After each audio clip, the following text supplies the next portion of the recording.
Hello and welcome to this weather video. We're going to discuss the wind gusts last night, which were pretty crazy with that front, and you could even hear it in here. So we're going to actually go over that before we get to anything else, because the winds last night were something, and these are the wind reports from the National Weather Service, and go over the more impressive ones here. Teterboro Airport gusted to 55 miles an hour.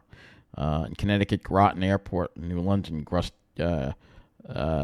gusted to 54 miles an hour. Bayonne gusted to 57 miles an hour. Newark Airport gusted to 53 miles an hour. And Bayville in Nassau County, a 61 mile an hour wind gust. That was again at 12:46 a.m. It seemed like the worst of the winds were in the North Shore. 54 mile an hour wind gust at LaGuardia. That occurred at 2:15 a.m. And getting into Suffolk County, Stony Brook, the top of the Stony Brook Hospital, gusted to 70 miles an hour last night at 1:12 in the morning. Eaton's Neck gusted to 61. Bating Hollow gusted to 56. Southold gusted to 54. Farmingdale Airport gusted to 51. West Hampton Airport gusted to 49. So very impressive with these wind gusts last night. And we're not done yet because we have some more observations here. White Plains gusted to 60 miles an hour. White Plains Airport. That was at 12:17 a.m. Robbins Reef, New Jersey, gusted to 55.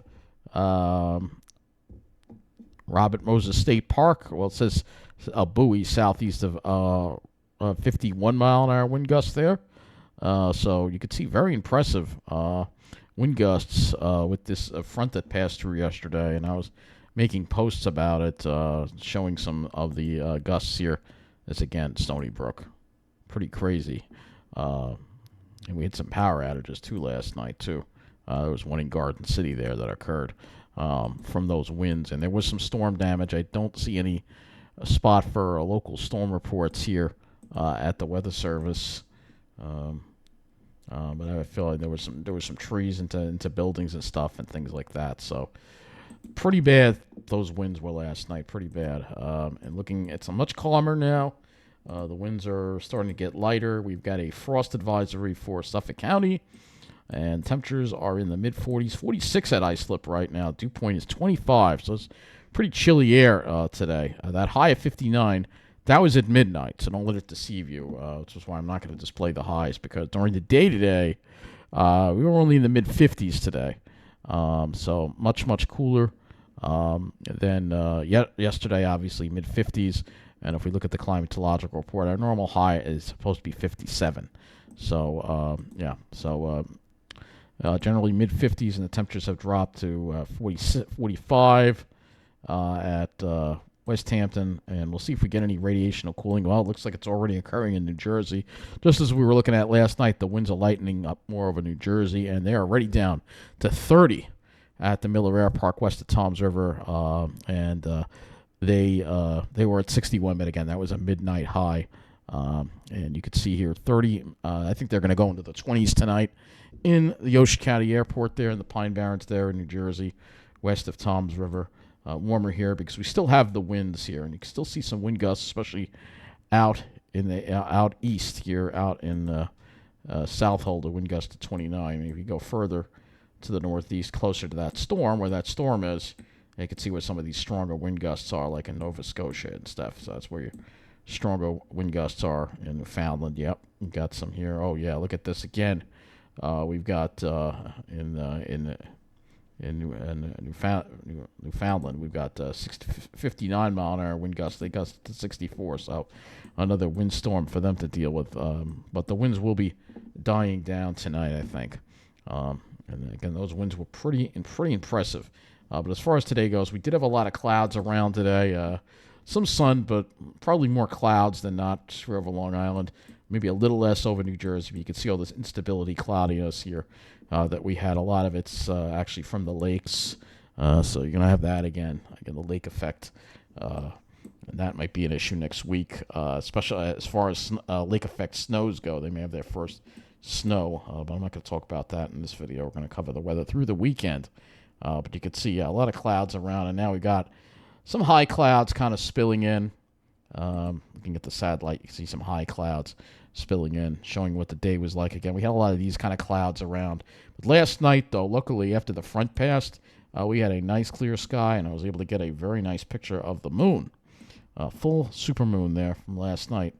Yeah, very nice photo of the moon right there for you. And tonight, we've got moon and high clouds, intermittent high clouds passing through for tonight. And just to show you this also, this was a climate summary here that they put for October.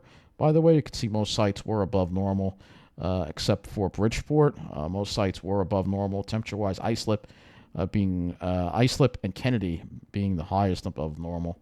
We kind of went over that already when we did our monthly summary. But this is a new feature that they have that they've added now, so we can look that up in the future. Let's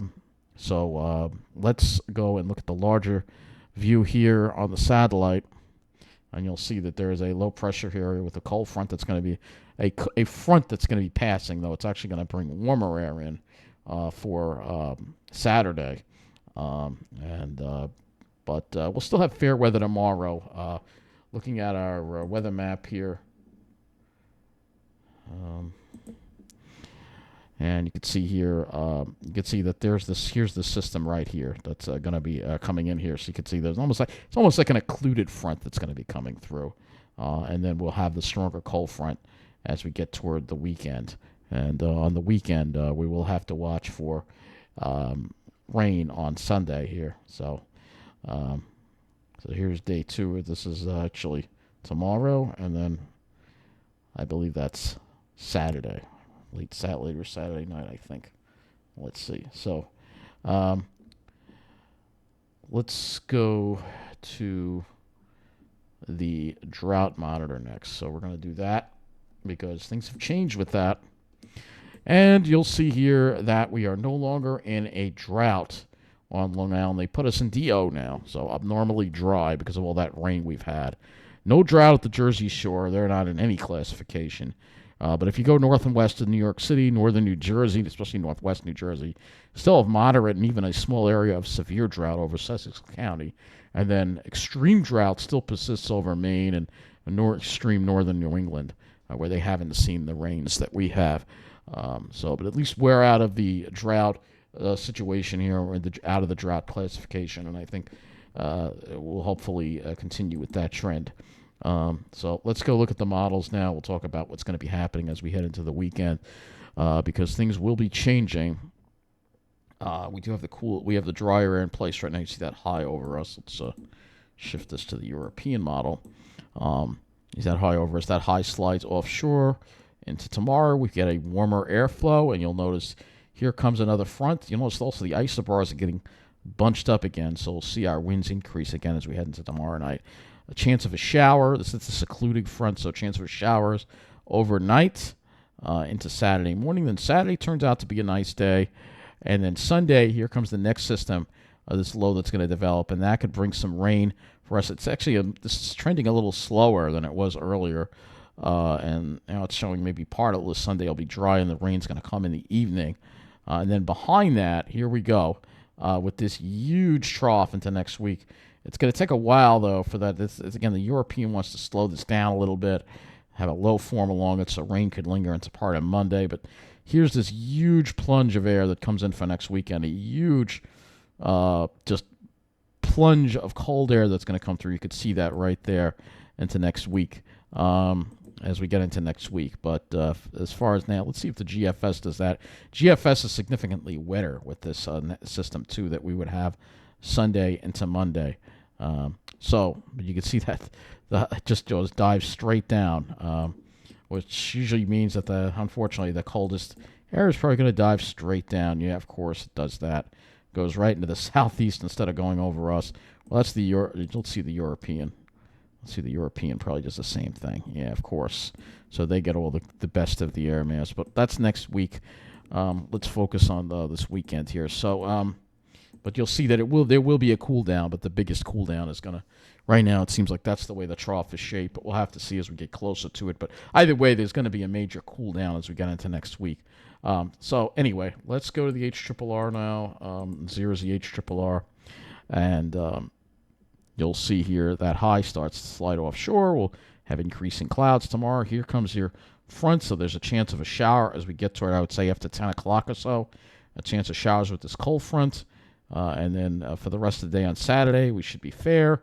And it's as far out as it goes, but if we take a sounding here, it looks like we should have plenty of sunshine on Saturday, though it will be milder because you'll see what this occluded front does. So lighter winds tonight. Could be radiational cooling again. Probably freezing or below, especially if you're in the Pine Barrens. For the rest of us, probably 30s to around 40, and probably 40s if you live in an urban hellhole like I do. Anyway, you start to see the wind shift to the south tomorrow, and then you start to see the air kind of moisten up a little bit overnight, without showers there a little bit, and then you see what happens on Saturday. We have another drier push of air coming in from the northwest, though it will be a warmer air mass. This is a Pacific air mass. Not an air mass coming out of Canada, so that's why we'll see those temperatures higher. As far as tonight goes, 30s for a lot of us, and possibly below freezing if you're getting in the Pine Barrens and radiational cooling areas. And then tomorrow we'll see temperatures rebound to around 60 degrees, perhaps more than that, especially if you're in Jersey. And then not cooling down much for tomorrow night, and that sets the platform for another a warm day on Saturday with highs 55 to 60 over Long Island, and perhaps 60 or better if you're in Jersey, at least according to this model. That's what it's looking like. We can look at the GFS as well if we want to go a little further here with your air temperatures. All right, so here, GFS is even warmer, so I'm thinking even warmer on Saturday. And with that westerly flow, I think a lot of us will see temperatures in the 60s. So I think the HRRR is actually underdoing these temperatures for Saturday. I think Saturday is going to be quite warm, mid-60s. But that's the warmth before the cold comes in, because once this front passes through on Sunday, things start getting colder, struggling to 50 on Monday, and then Tuesday we're only in the 40s. So so that's the kind of cold air you're going to be dealing with. So those of you who like the warm air, you can get out there and enjoy things, especially on Saturday, as far as that goes. Now that Saturday again Sunday, it would be our next. So we have two chances for precipitation here. Well, let's look at the NAM. Let's go look at the NAM for tomorrow. So this is the NAM in the front tomorrow night. You see here, again, the chances for rain are mostly later on. So it looks like almost a little area of heavier rain developing along that front there. Actually, the NAM seems to really have it slow to clear. Here we are, 15. And still some showers in the morning, and it doesn't really clear out into the afternoon. The NAM's definitely a lot slower in regard with that. So we do have some timing differences as far as this front goes. As far as the amount of rain, it probably still won't be all that much. It's really showing less than 1/4 of an inch, so not all that much with this. The next rainmaker would be later on in the weekend, so we got to go to the further one, and this will kind of show you that there's that rain for Sunday that we would see.